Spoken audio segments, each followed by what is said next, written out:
Okay, so we decided to make a research because at the onset of this pandemic, certain consumer behaviors were already changing, and these behaviors led people to cause panic responses and cause essential changes in people's consumption lifestyles. And these are what we call, widely called now as the new normal. Allow me to thank Dr. Novizar Nazir and the SAFE Network for providing a venue to share the results of our research, and Haidai, the founder of Wow Bali, for promoting the network's ideas, especially to Semeo and to the virtual economy, to the virtual community. Our team will talk about how COVID has changed the consumption lifestyle of our young consumers, particularly the generation Y and Z, whether they will reduce or increase buying on certain items, their food choices, their travel plans, what they have become after COVID, and where will their money flow after lockdowns. So just a brief background of the research. We particularly chose the generation Y and Z because they comprise a big portion of the consumer market. And we use the online survey tool using our networks. And we have a total of 523 respondents. And the bulk of these respondents were mainly from Philippines, Timor-Leste, Indonesia, Vietnam, and others. We have also respondents coming from Asian and non-Asian countries as far as Australia, US, and Canada. And they live mostly in the urban area, around 75%, because they had a difficulty in accessing those in the remote areas due to lack of internet access. And more than half were employed, and more than 80% consider themselves financially secure. So this is just the introductory part of our paper, but to give you a complete picture of the research. Our agenda today for me is to explain to you the step in preparing a virtual community and what are the consideration that you need to make or need to establish before you can develop a virtual community for safe networks. And then from there, migrate into what type of collaborative network technology we're going to use, and then discuss some of the projects that you have in mind or what we can share together. And then I think just those two topics alone will get us started. So it's very important that we identify our virtual community like we would identify a branding. Okay? And so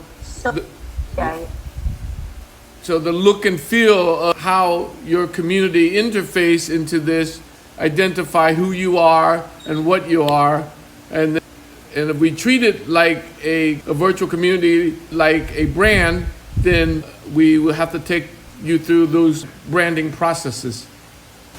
We have this virtual farm community platform. It's we are developing actually we have already started developing the modules. It's actually for the farmers and farming enthusiasts who would like to engage in agriculture, because one of our advocacy here is to promote agriculture both for professional and non-professional people. And so we created this virtual farm academy. We have already started one module, and it's all about farm tourism. The module which we will be, I have already submitted because the host will be from our university, but they're still trying to fix the web. But we have already started some inputs, and the module is already completed. It's actually a combination of our module input from our university and from Major University. You know Major University in Chiang Mai, Thailand. So that's just one module, and the other modules are still being done by other universities from Asia. So I think that's how do we integrate this virtual farm academy into the safe virtual community. Okay. For the safe virtual community, Actually, it's because the concept of safe network, it's a volunteer, it's a volunteerism type of network. Um, it's actually born out of friendship. So people volunteer, people do this because they wanted to share their resources, their skills. But as to the the the the model of this particular network that we are into, it's more kind of uh, it's not a really a structured one, but it's what do I how do I say this? It depends on the project that we're into, but it's mostly managed by Dr. Novi and this team. So it's some sort of Dr. Novi will call his people or who would like to share, who would like to host this kind, and then everybody will say, okay, we can do this, we can provide this, we can volunteer on this part. So it's more of a collaborative effort of one project. So it doesn't really have a definite structure. So it's more of a, a volunteerism uh, type of organization or type of network. And for the last few years, we have been doing this conference. We have been doing these short courses and workshops for the last like 6 7 years. And because of this change in the new norm, we will be doing it virtually. So that's why this safe virtual community will be a very helpful platform to pursue this our goals of still conducting conferences, conducting short courses, conducting workshops, but on in a virtual platform. Yeah, I completely, I'm there with you, and and that's why I push the virtual community idea right from the get-go. Like, it was the night before your webinar that I'm like, okay, let's get online, let's promote it. So I'm all about developing this agriculture farming community, whether it focused towards farming tourism. You know, when you move into a virtual community, you have to know that it self-directs itself, because the community contribute to the content, contribute to the input, where your virtual academy, which I'm interested in seeing, especially the first module that you're talking about, and so I can see how it's structured. So as long as we know how it's structured, then we can say, okay, the virtual community can be a separate dynamic, or do we take the virtual academy and restructure it so it can be more volunteering, more community-based development. And then, of course, this goes in type of demographic, right? So Dr. Novi and professors or department of university articulating or co-creating the content is different than, let's say, community and professional experts. One thing I'm very much interested about, say, the virtual community is how we can all develop into because technically our the structure of universities in the Philippines is that we are not only required to teach, we are also required to do research, we are also required to do community development, and that's extension. It's the sharing of your resources to the community who needed it most. Yeah. So with these three functions, instruction, we are already doing it, research, we're already doing it. The last part is something that we need to work on.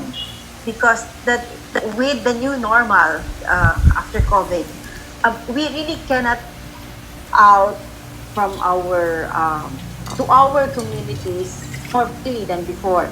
So we need also to create a design or a, a project that would enable us to still pursue community development, helping our community, but with the limitations set by this pandemic, we still can pursue our advocacies. And with the help of this network, of this international Asian network, it would be much better because there would be a lot of good practices coming from different universities. Then that would be um, a good package of technology that we can share to our community. And perhaps, for example, in the Philippines, we wanted to share the farm tourism practices in the Philippines to Indonesia. Then we can also do it, and perhaps Thailand can also help in providing inputs. So how can we pursue this community development function of faculty of the academy with this platform, with this safe virtual community? Because it's when we speak of community, we don't only include ourselves, we include the people around us. We include uh, the other communities that can benefit the academy. Yeah. So how In 2000, we set up this kind of in 2018, I gave a presentation. I was one of the keynote for AppCore, and my talk, well, the theme of the conference for AppCore International Conference was on the framework for research, instruction, and extension. And this is exactly what you're talking about. And I was the presenter for this One ASEAN framework, which I have a document and I will share with you. So this is exactly what these virtual community are dedicated to do. They are for, research communities, whether university or action research from below the university, who are in the professional community to have shared their action research. And then it migrates that into instructional design. And the reason why I use instructional design rather than just instruction is because nowadays, or even when I presented 2 years ago, we must migrate the instruction onto a digital format to prepare for Industry 4.0. And now we're forced to, this is 2 years ago, now we're forced to because of COVID, that all your instruction no longer can be looked at as instruction anymore. They have to be instructional design. And when you design instructional design, it's different than the teacher sitting in front of a Zoom class talking, because the student don't have the same interaction. Especially the younger student who's used to growing up with games and stuff. If he saw the graphic that moved across the screen, the instructional design process that you just saw, well, to him, he would be able to read all that process as well as listen to my story. Now, most of the teachers out there would say that student has short attention span, but that short attention span is hyperintelligence. I mean, hyper. they have very short span of attention. Yeah, they watch movie where visuals are changing every 3 seconds. Nobody will be left. No. And this is the big concern I have, because a lot of modern education, especially from university in the West, they're all geared for this. And they're giving away the instruction for free. Because they would rather have the community. This is our conversation the other day. Why is San Francisco, which is home of new media, home of distant-based learning is giving all their students A's. They want to capture the market because it doesn't matter. If education is nothing more than economic, then at the end of the day, capturing my market, which is my students, is the business. You know? So you make it hard all you want. Right. They're not going to come and stay with you. You know, they're going to go to somewhere where they're being edutained. That's the terminology. They're not only being educated, but they're being entertained. Edutainment. That's why we have this education tourism also. People go to university because not for education, but because of tourism. Yeah, well, you know, they want to go and enjoy themselves, and that's why you're having farming tourism, right? Even farming tourism is a type of edutainment. True.